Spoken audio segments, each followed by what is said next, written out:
우리 우성염직 이 회사에서 직원 예배 드리는 소문을 교회에서도 많이 들었어요. 예, 워낙 유명합니다. 저희 교회에서. 네. 근데 와보니까 역시 유명한 이유를 알겠네요. 그 찬양도 너무 힘차게 하시고 또 제가 또 이렇게 편하게 할 수 있는 그런 옛날 찬양. 너무 힘이 있어서 좋았어요. 예. 그리고 이렇게 저 직원 예배 때 워십하는 회사는 처음 본 것 같아요. 제가 몇 군데 다녀보긴 했지만 너무 힘차고 좋은 것 같습니다. 저는 금방 소개받은 선한목자교회에서 사랑부라고요. 우리 발달 장애를 가진 장애인 친구들 섬기고 함께 예배하고요. 그 다음에 그 어려운 이웃들, 취약계층 가정, 또 노숙인 분들 이런 가정들 섬기고 함께 예배하는 사역을 담당하고 있습니다. 네. 초대해 주셔서 너무 감사하고요. 우리 부간사님이 올 때 15분 일찍 도착하는 타이밍으로 오라고 해서 계산 열심히 하고 왔는데 오다 보니까 또 그런 거 아닌 분위기가 또 그런 게 아니더라고요. 그래서 오랜만에 굉장히 긴장감 가지고 저는 그 교회랑 집이 바로 앞이어가지고 항상 뭐 엎어지면 코다는 데 집이 있기 때문에 출근할 때 아주 편안하게 갔다가 오는데 오랜만에 이 월요일 출근길을 정말 긴장감 가지고 레이싱하면서 몇 년 만인지 모르겠네요. 저도 사실은 신학하기 전에 직장 생활을 꽤 했었거든요. 사회복지사였고 그래서 그때 오랜만에 이렇게 월요일 출근길에 그 긴장감과 짜릿함을 느끼면서 시간 안에 꼴이라는 또 그런 은혜를 누리면서 왔습니다. 아침마다 이렇게 오시기가 아마 쉽지 않으실 것 같아요. 자, 오늘 함께 잠깐 나눌 말씀 제가 읽어드리겠습니다. 요한복음 21장 17절로 18절 말씀입니다. 제가 읽어드릴게요.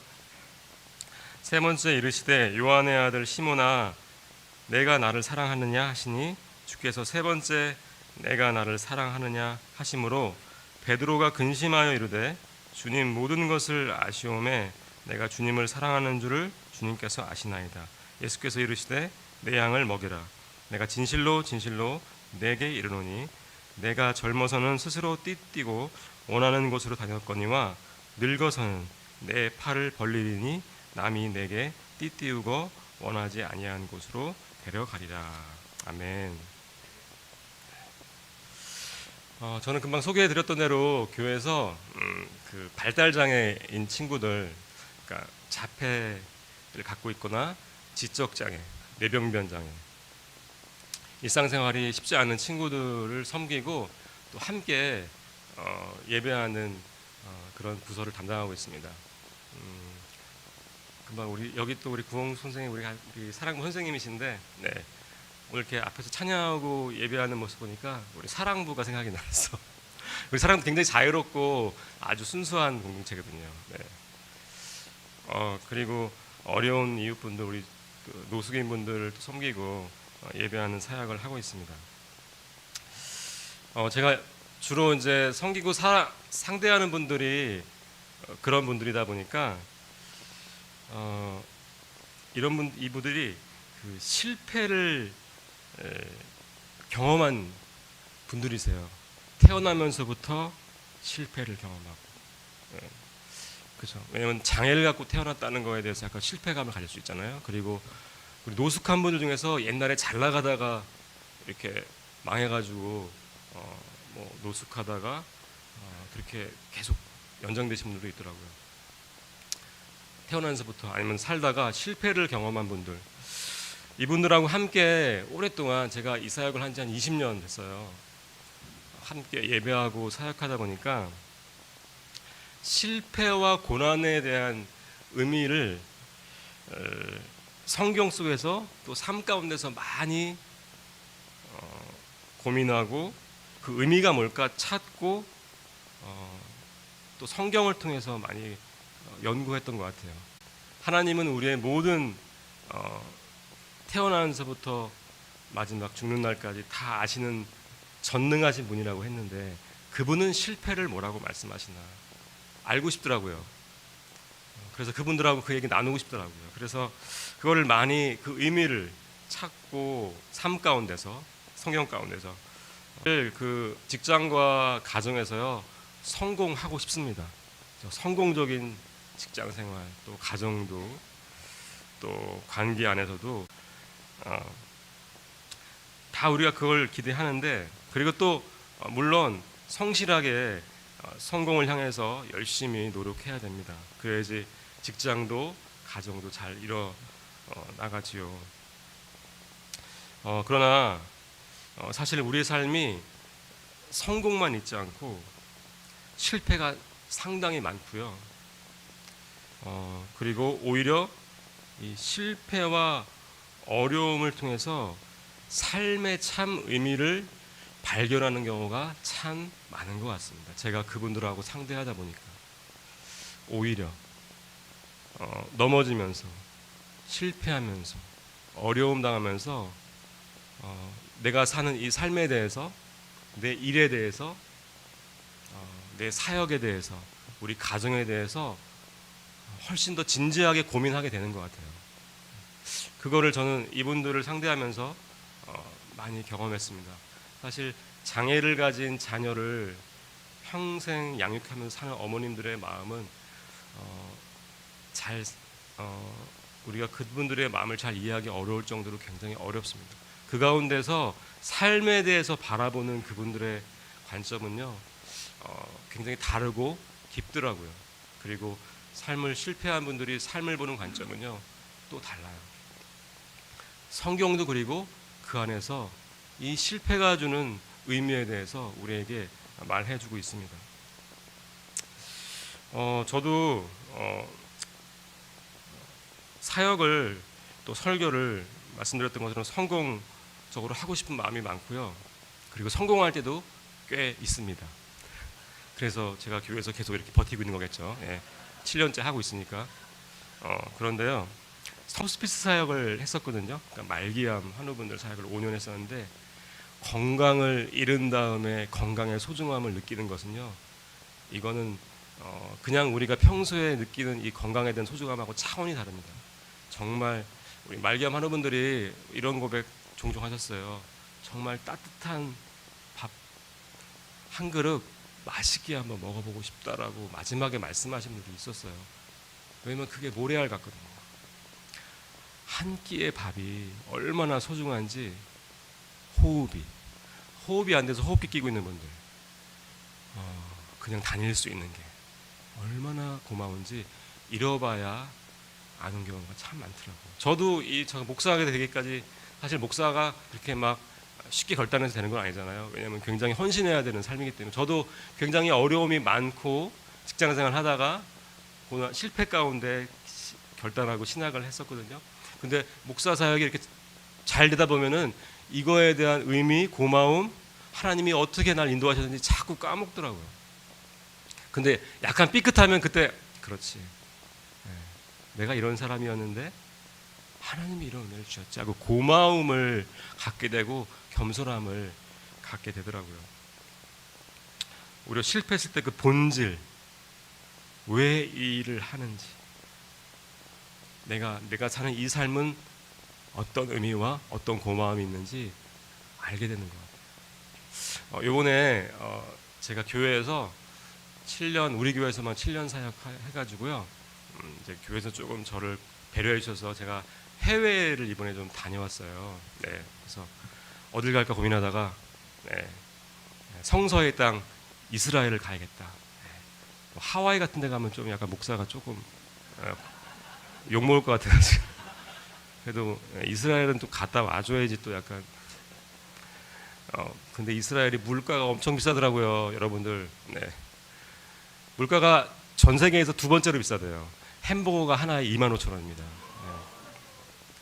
그리고 치즈도 안 들어있어요, 햄버거에. 왜냐하면 그 유대인들이 먹지 않아야 될 음식 중에 치즈가 있다는 거예요. 그래서 주문해야지 주고, 그리고 안식일 되면 아무것도 못 사 먹고 엘리베이터도 운행 안 하고 불편했지만 굉장히 행복했습니다. 저기 뭐 이렇게 쉬거나 뭐 이렇게 그런 목적으로 갈 곳은 아닌 것 같아요. 근데 저로서 뭐 3주 갔다 왔어요. 자유여행으로. 보통 이렇게 패키지로 가잖아요. 10박 10일 가이드 붙여서. 근데 저희 아내가 요르단에서 4년을 살았고요. 그 가이드를 했었어요. 네, 그분이. 그래서 그분을 믿고 네, 자유여행을 결단하고 갔습니다. 이게 큰 착각이었죠. 네, 이게 가족끼리는 네, 그런 거 아니잖아요. 네, 그래서 좋았지만 또 가족이 가이드다 보니까 쉽지는 않더라고요. 그래서 일주일은 너무 좋았어요. 신선하고 막 새로운 문화를 경험하는 게 얼마나 좋아요. 딱 여행 그 공항에 떨어졌을 때부터 이들이 내가 성경에서만 봤던 유대인들이구나. 그리고 막 성지를 보고 너무 흥미로웠어요. 2주째부터 힘들더라고요. 네, 불평이 나오고. 네. 제일 힘들었던 게요. 목사가 이제 말을 많이 하고 또 교제하고 저 굉장히 관계적인 사람이거든요. 말이 안 통하는 게 그렇게 어렵더라고요. 네, 그리고 제가 이것도 밝히지만 제가 영어를 잘 못합니다. 네. 저희 아내는 이제 가이드를 좀 해서 영어를 좀 하더라고요. 잘하진 않은데 저보다는 좀 낫더라고요. 언어 소통이 안 되니까 굉장히 좀 외롭고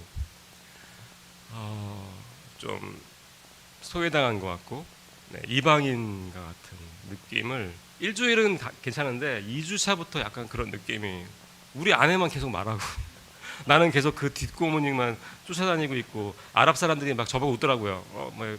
넌 남자인데 왜 여자 뒤를 쫓아다니니? 막 이런 말을 하는 것 같아요. 그래서 다 이유가 다 사정이 있어요. 뭐 이렇게 말하고 싶은. 네. 굉장히 좀 마음이 좀 힘들었어요. 약간 음식도 안 맞고 음식이 안 맞고 그리고 말도 안 통하고 약간 우울감이 오더라고요. 실패감이 오더라고요. 그래서 성지순례를 하는데 마음이 굉장히 그래서 뭐 하는 거지? 그리고 나는 참 원래 이렇게 참 부족하고 쓸모없는 인간이었지라는 겸손함을 배우게 되더라고요. 네, 그게 실패가 주는 큰 유익이고 내가 어떤 사람이었는데 어떤 고마움으로 목사 사역을 하는 사람인지 이런 거를 알게 되는 시간이었어요. 그리고 정말 깨달았던 게요. 이 얘기를 하고 싶었는데 제가 사실은 이 땅에서 이방인 대우를 받는 사람들을 섬기는 사역을 하잖아요. 장애인들. 사실 그들은 우리와 언어가 다르고 제가 농인 사역도 하는데요. 언어가 다르고 문화가 다르고 삶의 패턴이 다른 사람들이죠. 그리고 우리 노숙하시는 분들, 취약계층 어르신들 이렇게 뭐 이렇게 가까이 오지 마세요. 막 이렇게 뭐 이런 취급을 받는 이방인 취급받는 사람들을 제가 섬기는 사역을 했잖아요. 근데 제가 그 땅에서 이방인이 된 거예요. 약간 그 유대인들은요, 성경에 나온 유대인들, 예수 믿는 사람 아니고 그냥 유대인들은 굉장히 자기 민족 우월감이 대단합니다. 다른 사람에 대해서 관심이 없어요. 거기 팔레스타인 사람도 있잖아요. 예. 그 나라 사람들 사실 좀 거의 이렇게 땅 빼앗아 가지고 눌러 앉은 사람들이잖아요. 그 사람들이 그렇게 그 자치지구에서 어렵게 살아도요 눈 하나 깜짝 안 하고 내려가면요 굉장히 큰 건물을 받고 어떤 분들은 뭐 거의 옷을 다 벗김 받고 다 이렇게 그 건물을 받을 정도로 철저한 왜냐면 테러가 많이 일어나기도 하니까 그런 것 같은데 그런 취급을 받는 팔레스타인 사람들을 봤는데 뭐 그런 사람들한테 관심이 없어요 유대인들은. 근데 뭐 동양인을 뭐 유대인들이 신경을 쓰겠습니까? 저를 약간 그런 시선으로 말도 잘 못하고 그 여자 뒷공문을 쫓아다니니까 위아래를 훑어보면서 그런 취급을 조금 이해할 수 있었어요. 근데요 제가 그 이스라엘 있는 동안 굉장히 그래도 회복했던 날이 두 날이 있는데 한 번은 한국에서 유학 공부하시는 목사님들을 만났어요. 네.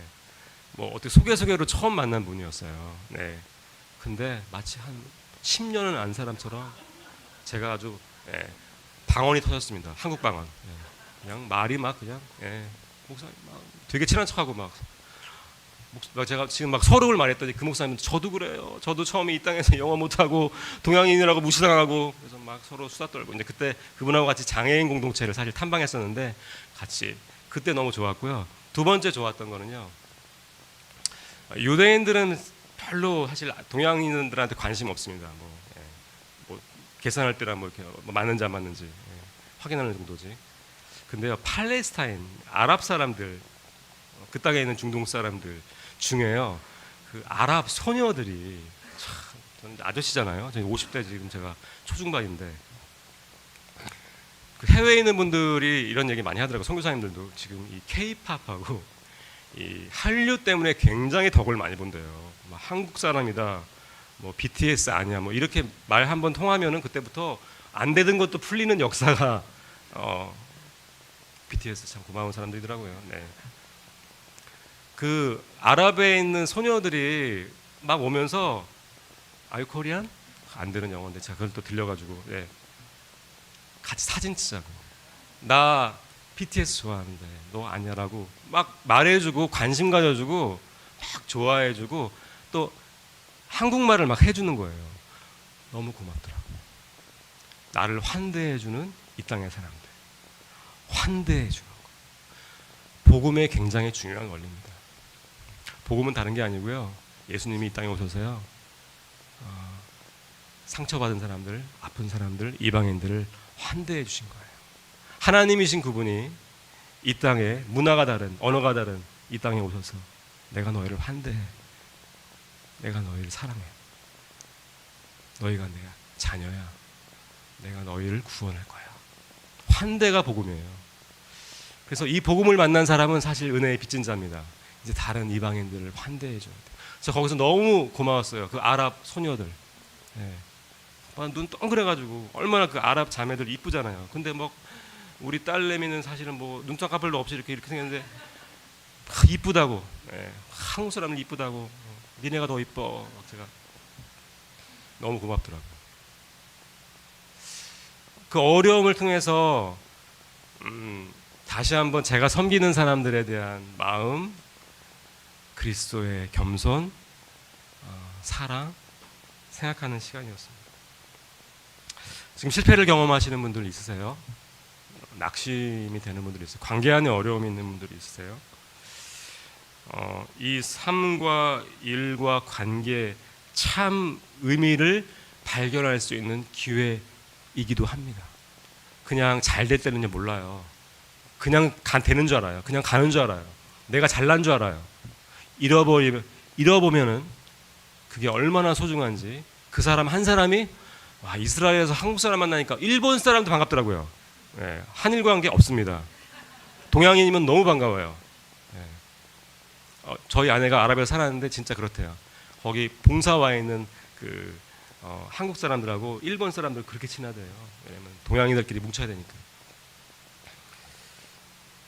그 의미를 발견할 때입니다. 이 어려움. 지금 잘 순탄하고 성공적으로 되는 분들이 있으세요? 삶이 또 일이 관계가 잘 가고 있는지 항상 살펴봐야 됩니다. 성경은 선줄로 생각한 자는 넘어질까 항상 살펴봐야 돼요. 교만하지 마라. 이렇게 말씀하고 있어요. 오늘 성경 본문은요 아주 유명한 얘기인데요. 예수님의 제자 중에도 수제자 베드로에 관한 이야기입니다. 베드로가 진짜 제자가 되는 장면이에요. 원래 제자였는데 진짜 제자가 되는 장면은 또 있었어요. 기독교인도 진짜 기독교인이 되는 순간이 있습니다. 네. 베드로가 그랬어요. 그는 원래 잘 나가는 어부였습니다. 예, 고기 잘 잡았어요. 뭐 그 갈릴리 지역에서 나는 알아주는 뭐 우리말로 방구 좀 끼는 그 정도로 이렇게 좀 힘 있는 사람이었던 것 같아요. 근데 하던 일에 작은 실패를 경험합니다.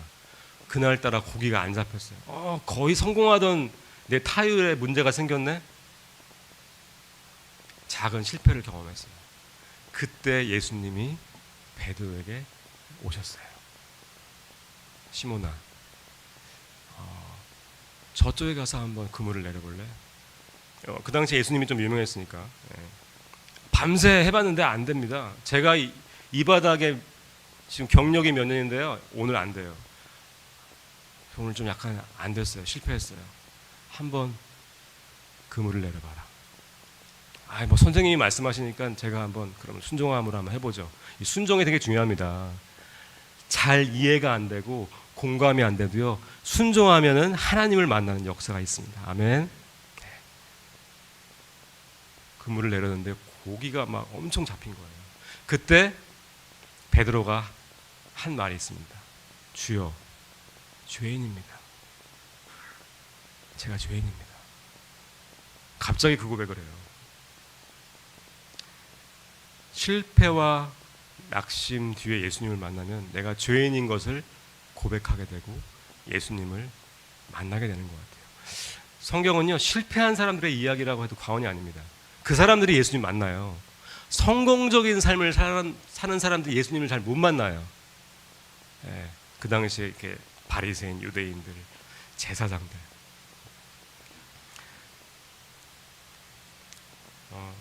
베드로가 이 실패를 경험했을 때 예수님을 처음 만납니다. 제자가 돼요. 나를 따라라.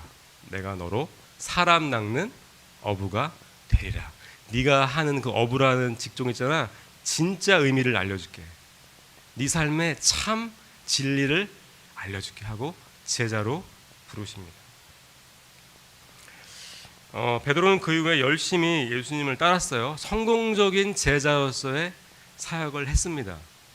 제자였어요. 예수님을 따라다녔어요. 그리고 수제자까지 됐어요. 탑이 된 거죠. 그러면 되는 줄 알았습니다. 그리고 예수님이 이제 성공하시면 그 예수님 좌우편에 앉아가지고 이제 나는 이제 내 인생 풀렸다 생각하고 있었습니다. 우리의 신앙도 일도 삶도 그냥 이렇게 잘 풀리고 잘 되면 그냥 가면 될 것 같잖아요. 근데 아닙니다. 아니에요. 참 제자가 진짜 그리스도인 정말 예수님이 만나는 길은 이렇게 순탄한 길 안에 있지 않더라고요. 베드로는 그렇게 따라다니다가 중요한 실패를 합니다. 그는 자신만만했어요. 죽을지언정 저는 예수님을 거역하지 않겠습니다.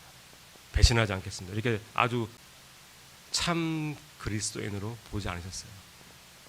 베드로야, 네가 이 새벽에 닭이 울기 전에 나를 3번 부인할 거야. 너 굉장히 자신만만하지? 잘할 것 같지? 네 뜻대로 막 모든 게 성공적으로 될 것 같지? 아니야. 너 곧 큰 실패를 경험할 거야. 그 말씀대로 베드로는 예수님을 3번이나 부인하고 저주를 하면서 실패를 경험합니다. 그렇게 하고 그는 굉장히 좌절하면서 예수님을 떠나요. 예수님 십자가에 달리실 때 도망간 거예요.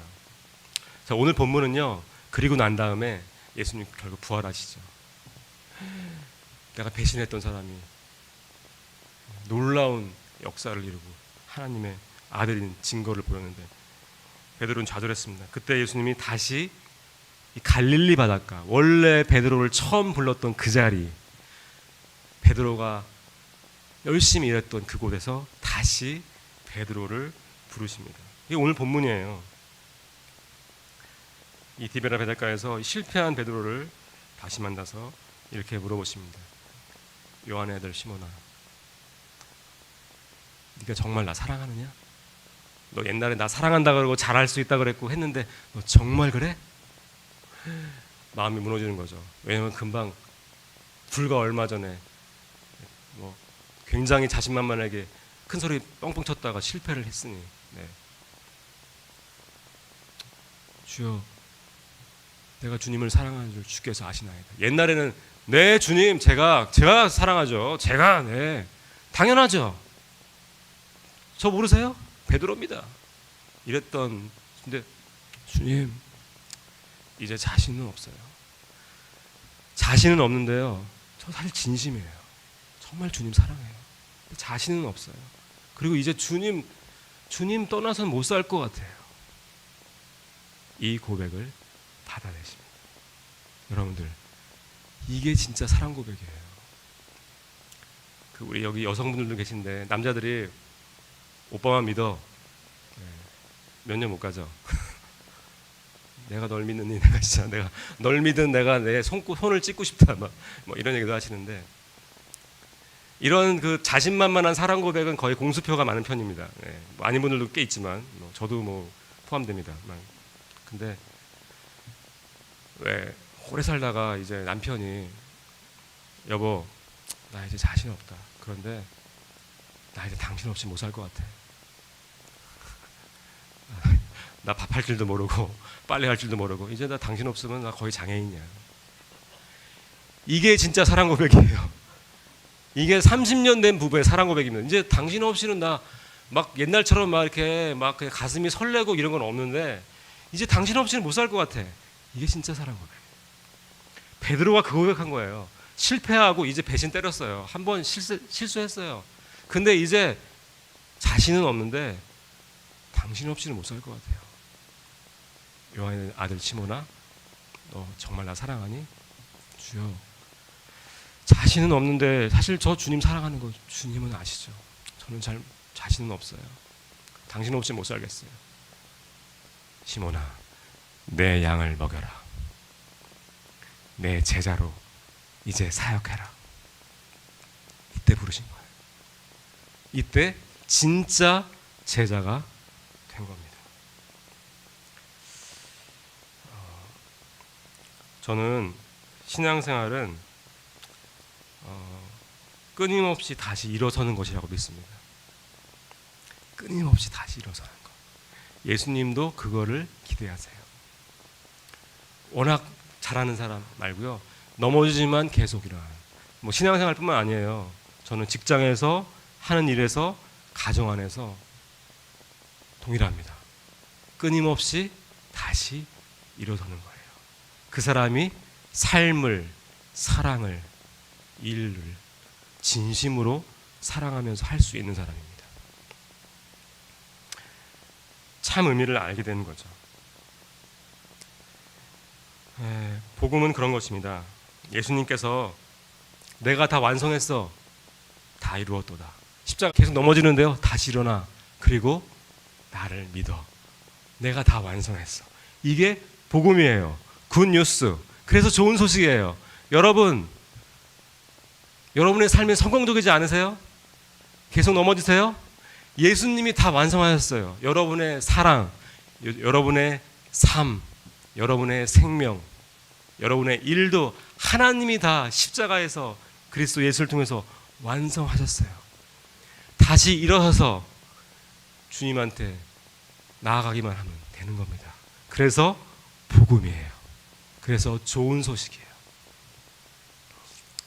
내열심으로 성공한 사람은요, 이걸 몰라요. 그래서 하나님도 예수님도 이런 사람을 별로 안 좋아하세요. 자기 성공이 자랑인 사람, 그 사람은 하나님을 믿고 신뢰하지 않거든요. 하나님이 천지에 창조해 주시고 다 가지신 분인데 우리의 뭐 어떤 것이 필요하겠어요. 차라리 실패를 통해서 하나님이 전부시군요, 당신이 모든 걸 다 하셨군요, 이 찬양과 경배와 완전한 신뢰하는 그 사람을 기뻐하세요. 베드로가 참 제자가 된 그 순간의 장면이 그러했던 것입니다.